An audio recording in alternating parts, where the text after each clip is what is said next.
Hello students, now today I will discuss about chapter number 5 from your book. So the chapter number 5 is operators in Java. So if you open the page number 72 in your book, you will find forms of operator 5.1, forms of operator. So in the forms of operator it's given unary, binary and ternary. तो इनमें फर्क क्या है? तो unary क्या है? ये single operand होता है। इसमें बाइनरी में 2 होते हैं और टर्नरी में 3 होते हैं। तो अब मैंने कहा ऑपरेंड, तो ऑपरेंड से मतलब क्या है? जैसे मान लेते हैं कि मैंने एक इक्वेशन लिखी a प्लस b, तो यहाँ पे a और b क्या है? ये ऑपरेंड है और ये जो प्लस है ये ऑपरेटर है। करेक्ट? तो आपको समझ में आ गया ऑपरेंड क्या होता है? जिसके ऊपर कैलकुलेशन करी जानी है। और ऑपरेटर क्या होता है? जो बताता है कि ऑपरेंड के ऊपर कौन सी कैलकुलेशन करनी है। करेक्ट? तो now we will start discussing the various kind of operators. So number 1 is arithmetic operator. इसमें आते हैं plus, minus, then divide, then multiply and modulus. तो प्लस क्या करता है ये तो आपको पता ही होगा, माइनस, डिवाइड, मल्टीप्लाई, ये तो इसमें आपको क्लैरिटी होगी। तो ये जो ऑपरेटर है इसको हम कहते हैं मॉडुलस।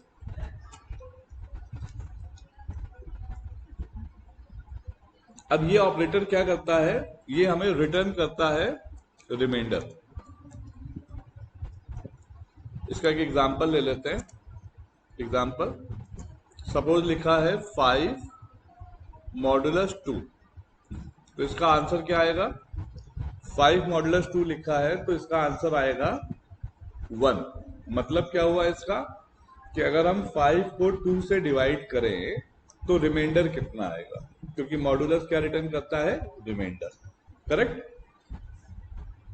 तो ये तो हो गए आपके अरिथमेटिक ऑपरेटर, जो कि आपकी बुक में पेज नंबर 72 पे दिए हैं।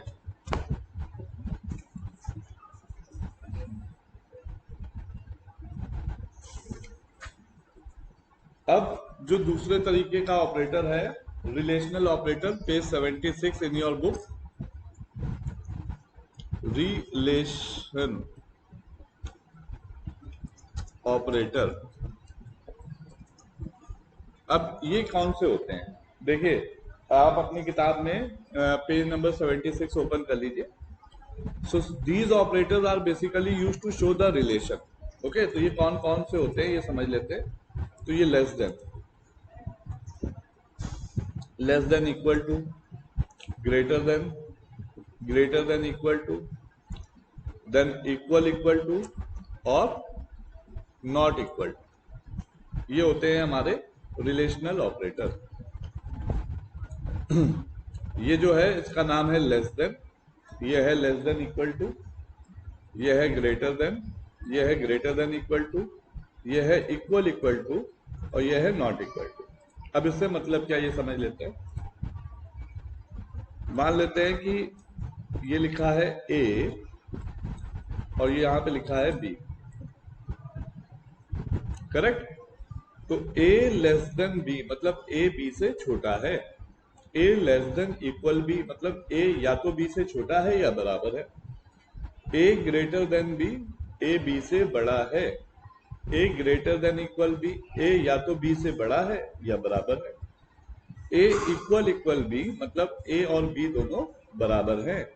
ए नॉट इक्वल बी मतलब ए और बी बराबर नहीं है। तो आई होप आपको रिलेशनल ऑपरेटर समझ में आ गया होगा। अब जो तीसरे तरीके का ऑपरेटर आपकी बुक में दिया है वो है लॉजिकल ऑपरेटर। कौन सा?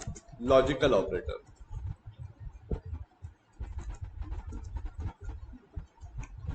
चलिए इसको समझते हैं लॉजिकल ऑपरेटर को। तो ये लॉजिकल ऑपरेटर हमारे पास 3 तरीके के होते हैं। इसमें हमारे पास होता है लॉजिकल एंड, इसका सिंबल क्या होता है? इसका सिंबल ये होता है, ये 2 बार एंड का एम्परसेंड का साइन बनाना होता है। फिर हमारे पास होता है लॉजिकल और।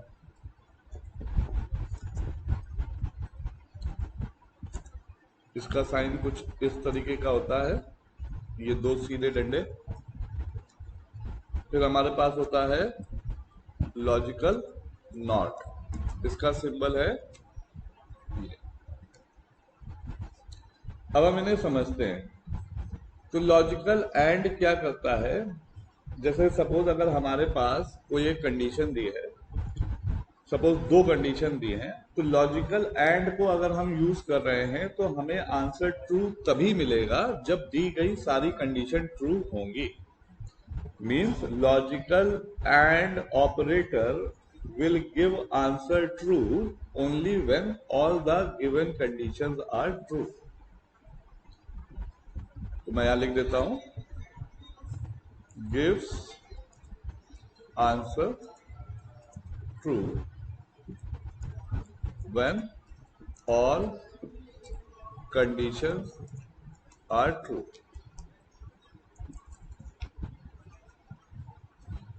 ठीक है, तो इसका मतलब क्या हुआ ये समझ लेते हैं। सपोज a की वैल्यू 2 है, b की वैल्यू 3 है और c की वैल्यू 4 है, करेक्ट। और यहां पे लिखी है condition a less than b and b less than c and c less than a। Suppose ये हमारे पास कंडीशन, ओके।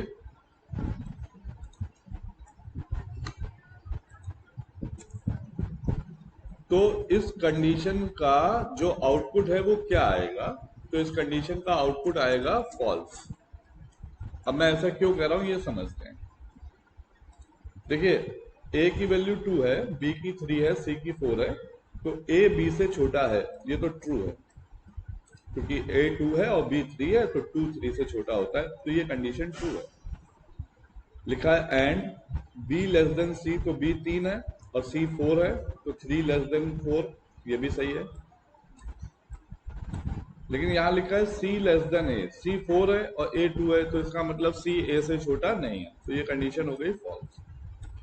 तो लॉजिकल एंड आंसर ट्रू तभी देगा जब दी गई सारी कंडीशंस ट्रू हो, क्योंकि एंड का मतलब कंपल्शन हो जाता है, करेक्ट। अब हम बात करते हैं लॉजिकल और की। तो लॉजिकल और हमारा जो है, ये हमारा आंसर देगा true when any condition is true. मतलब अगर कोई एक भी कंडीशन ट्रू होगी तो लॉजिकल और हमें आंसर ट्रू देगा। When any condition is true.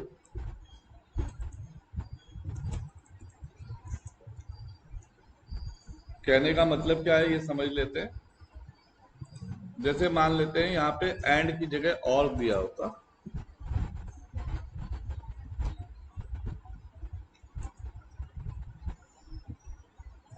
तो हमारा जो आउटपुट है वो क्या आता है? ट्रू।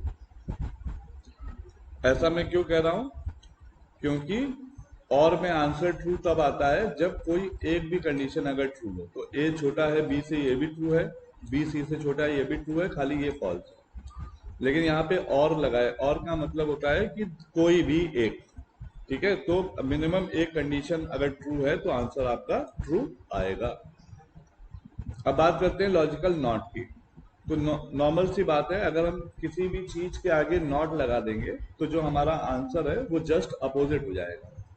तो मान लेते हैं कि मैं यहाँ पे नॉट लगा दूं, तो जो हमारा आउटपुट है वो ट्रू नहीं आएगा, क्या आएगा? फॉल्स आएगा।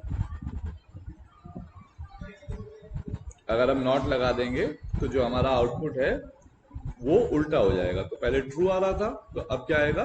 फॉल्स आ जाएगा। तो आई होप लॉजिकल ऑपरेटर आपको समझ में आ गए होंगे।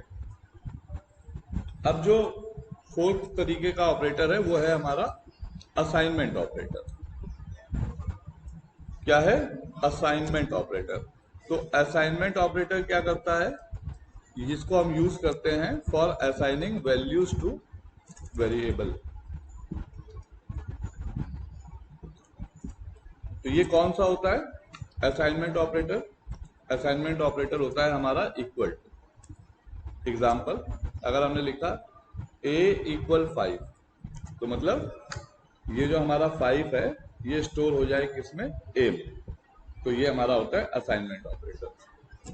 अब असाइनमेंट ऑपरेटर में हमारे पास कुछ शॉर्ट हैंड होते हैं। तो शॉर्ट हैंड कौन से होते हैं ये समझ लेते हैं। मान लेते हैं अगर लिखा है a प्लस इक्वल 5, तो इसका मतलब होगा a इक्वल a प्लस 5। बात समझ में आई आपको? ये आपकी किताब में पेज नंबर 79 पे असाइनमेंट ऑपरेटर दिया है, और ये जो मैं शॉर्ट हैंड की बात कर रहा हूं ये आपको पेज नंबर 80 पे दिया है, करेक्ट? और पेज नंबर 81 पे भी इसका टेबल बना है। तो अगर हमने लिखा है a प्लस इक्वल 5, तो उसका मतलब है a इक्वल a प्लस 5। तो सिमिलरली अगर मैंने लिखा है a मल्टीप्लाई इक्वल 5, तो उसका क्या मतलब होगा कि a इक्वल a मल्टीप्लाई 5। अगर मान लीजिए मैंने ऐसे लिखा है तो इसका मतलब क्या होगा? इसका मतलब है a इक्वल a मल्टीप्लाई 5। तो ऐसे ही ये प्लस है, मल्टीप्लाई है, डिवाइड है, मॉडुलस है, सब्ट्रैक्शन है, तो हम उनको इस तरीके से शॉर्ट हैंड में लिख सकते हैं, करेक्ट? तो ये आपके चैप्टर नंबर 5 के वीडियो का पार्ट 1 है, और इसका पार्ट 2 कल आपको मिलेगा, जिसमें कि हम बहुत डिटेल में डिस्कस करेंगे increment and decrement operator. Okay, तो इसको अच्छे से देख के अपने चैप्टर की रीडिंग करके पीछे दी गई एक्सरसाइज को सॉल्व करने की आप लोग कोशिश करिएगा। Thank you.